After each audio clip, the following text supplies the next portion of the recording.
Aujourd'hui, je vais vous faire une petite présentation des modèles de Movie Data.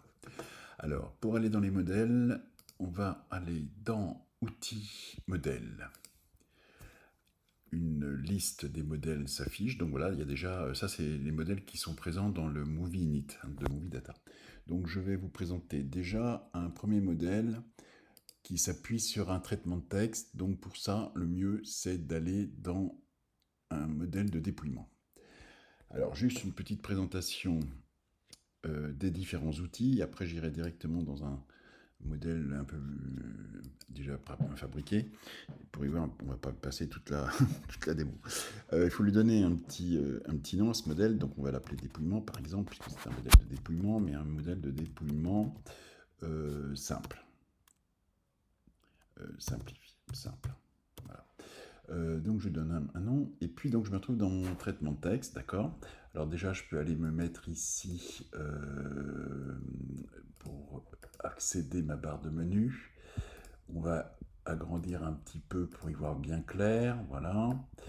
On peut afficher l'encadrement des pages pour voir les pages et les en-têtes. On va pouvoir agrandir un petit peu le contenu, voilà. Voilà. Donc là, on a les outils. Moi, j'aime bien, quand je fais un modèle, utiliser aussi les caractères, enfin voir les caractères invisibles. Et puis ensuite, eh bien, on a la petite barre de menu habituelle. Donc un dépouillement, ça se passe de la manière suivante. On va pouvoir saisir de l'information directement dans le traitement de texte, par exemple un numéro. Je tape simplement numéro. Ce numéro, je vais pouvoir un petit peu l'agrandir. On va le mettre en 22 points, comme ça on va bien voir. Et puis ensuite, je vais pouvoir, pour faire un dépouillement, donc récupérer tout ou partie des informations que l'on a saisies dans la base de données. Et on va créer des sortes de liens hypertextes, d'accord. Donc ça se passe de manière suivante. Tout se passe ici, dans rubrique, et puis on va avoir accès aux différentes rubriques du projet, de la société, des séquences, des présences, des notes.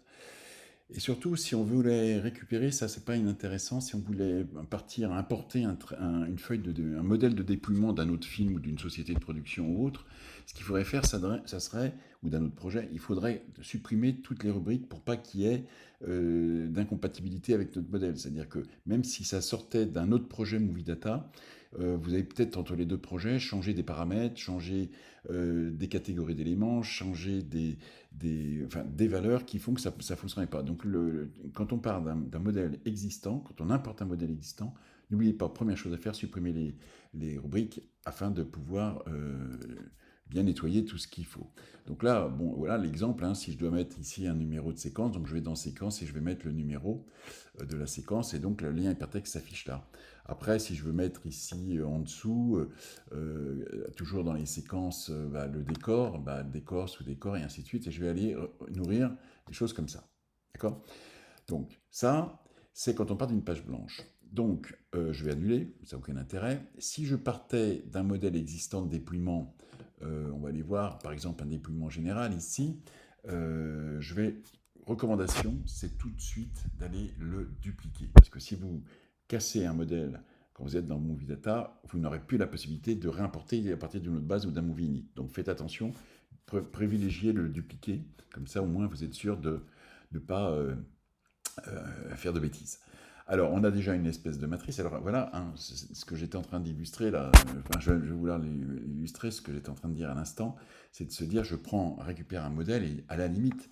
Donc, si on devait faire un peu de nettoyage, l'idée de faire supprimer toutes les rubriques, c'est ça. C'est-à-dire que j'ai mon petit message, oui, je supprime tout, mais quand même, il m'a gardé tout ce qui était en dur, et j'aurais plus qu'à aller recompléter mon modèle en mettant les rubriques qui vont bien, société, numéro de séquence, décor sous décor, et ainsi de suite. Voilà. Donc ça, c'est le modèle d'un dépouillement. Je ne vais pas aller plus loin avec ça, je vais simplement maintenant passer directement à un modèle un peu plus sophistiqué qui va être un modèle de continuité. Là, un modèle de continuité, c'est un peu différent, c'est qu'on ne va pas aller dans un traitement texte, on va aller dans un tableur. Donc dans le tableur, ici, on a notre tableur qui est affiché en bas, et ensuite on va avoir toutes les rubriques de continuité qui sont à disposition ici. Le principe, c'est de se servir de ces rubriques pour aller créer mon tableau. Donc toujours pareil, hein, continuité, c'est de mettre un petit nom, hein, continuité simplifié, par exemple, simple, toujours pareil. Et donc, il faut surtout, hein, ça c'est très important, c'est de mettre ici le nom du modèle. Alors, à partir de là, je vais dire que je vais mettre dans mon tableau des séquences. Je vais mettre éventuellement, je peux le faire parce qu'on a concaténé les décors et les sous-décors. Donc, séquence, décor, sous-décor. Je vais pouvoir le mettre ensuite les effets, éventuellement bon, le lieu, ça, bon, le résumé, évidemment. Et puis, à partir de là, je vais avoir la possibilité aussi de mettre des notions sur le numéro d'équipe, les stand-by, mais je pourrais mettre éventuellement donc, les temps de tournage et la date de tournage si j'ai un board actif. Une fois que j'ai choisi les informations qui m'intéressent, il faut que je clique sur le bouton ici, recalcule, pour qu'il me crée automatiquement mon tableau ici. Et là, dans un deuxième temps, mais il faut bien le faire à la fin, je vais pouvoir éventuellement changer le look de mon tableau. Donc je peux changer la typo, je peux éventuellement agrandir des rubriques, par exemple, surtout notamment le résumé ici. Et puis surtout, je vais pouvoir donner des indications dans chaque cellule. D'accord? Alors je peux le faire au niveau de la ligne, mais surtout ce qui est important, c'est de le faire après, éventuellement dans chaque cellule. Donc si le numéro de séquence qui va être ici, je veux que ce soit centré, il faut que je le centre. Par contre, le décor, ici, par défaut, non, il n'est pas centré, mais on va pouvoir le centrer ici. Et ce qu'il ne faut pas oublier, c'est que le résumé, ce qui est intéressant, ajuster le texte, ça veut dire que si j'ai un résumé qui est un petit peu grand, eh bien, évidemment, il me reviendra à la ligne. Ici, le temps de tournage, c'est un peu long comme libellé, donc je peux éventuellement soit le changer par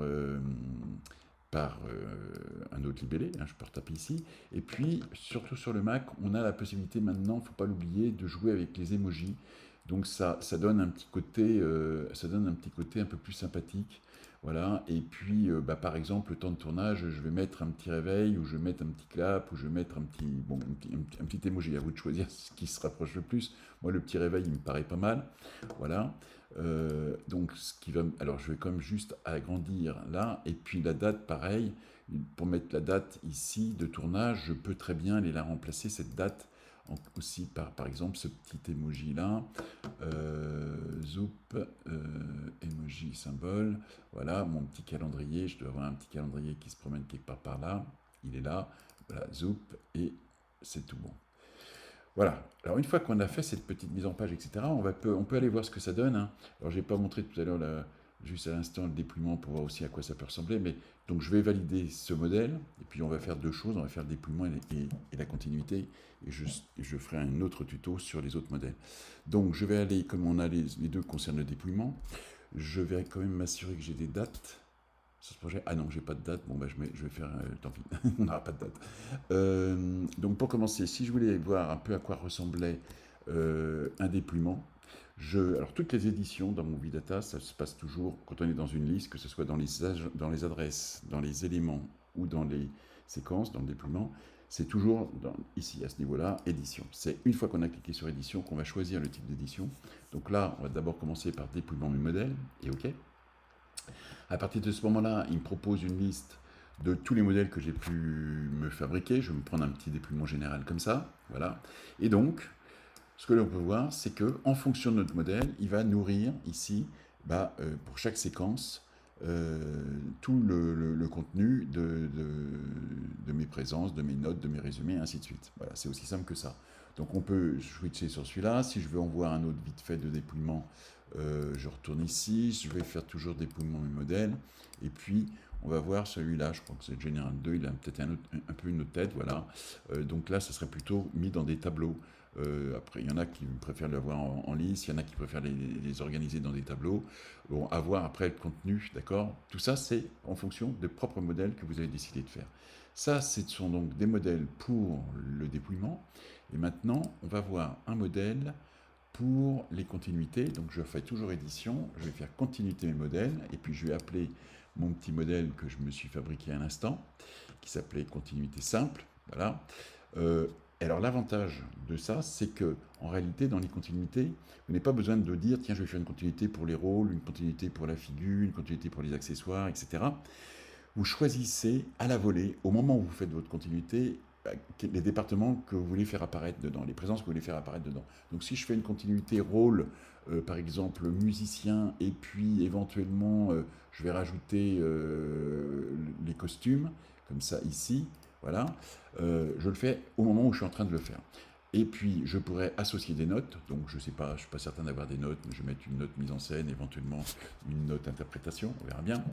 Et OK. Et à ce moment-là, il me sort dans mon petit tableur le modèle de déploiement, de continuité, pardon, que j'avais décidé de faire. Alors, on est quasiment dans Excel, hein, c'est le nouveau tableur de Movie Data. On peut faire des petits double-clics pour affiner tout ça. Avec contrôle molette, on peut faire des petits zooms avant, des petits zooms arrière. Et puis, on peut cacher le ruban. Mais alors, vous voyez, on a à peu près toutes les fonctionnalités qu'on peut avoir dans Excel. Hein. On a maintenant un vrai tableur. On va pouvoir cacher ça ici.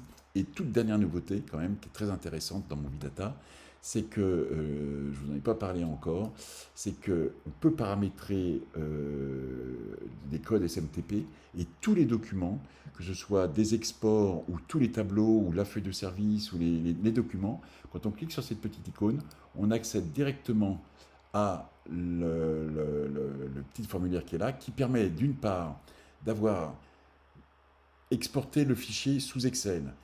Il l'a zippé, il nous propose directement ici le mailer dans lequel on peut mettre un petit mot et on peut ici adresser soit à une équipe, soit, alors j'ai pas mis une personne pour l'instant, soit adresser on ajoute une ligne, mettre sa petite adresse mail et on peut s'envoyer maintenant tout parti de tous les documents qui sortent de Movie Data directement par email, en faisant un simple clic en haut du tableau, en haut de la continuité, dans un jour à jour, dans une feuille de service, dans tout ce qu'on veut. On va pouvoir, par un seul clic, mettre...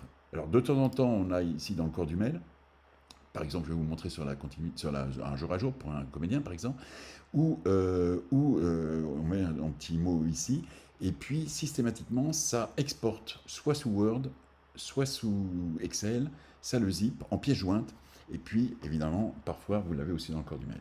Voilà, donc je vais quitter ça. Et puis, puisque j'en parle, non, j'ai pas de board, donc on fera ça plus tard les jours à jour, puisque j'ai pas encore fait de board, donc j'ai pas de date, ça va pas être terrible. Voilà, on va s'arrêter sur cette petite présentation du premier modèle. J'en ferai un deuxième dans très très peu de temps. À bientôt, ciao.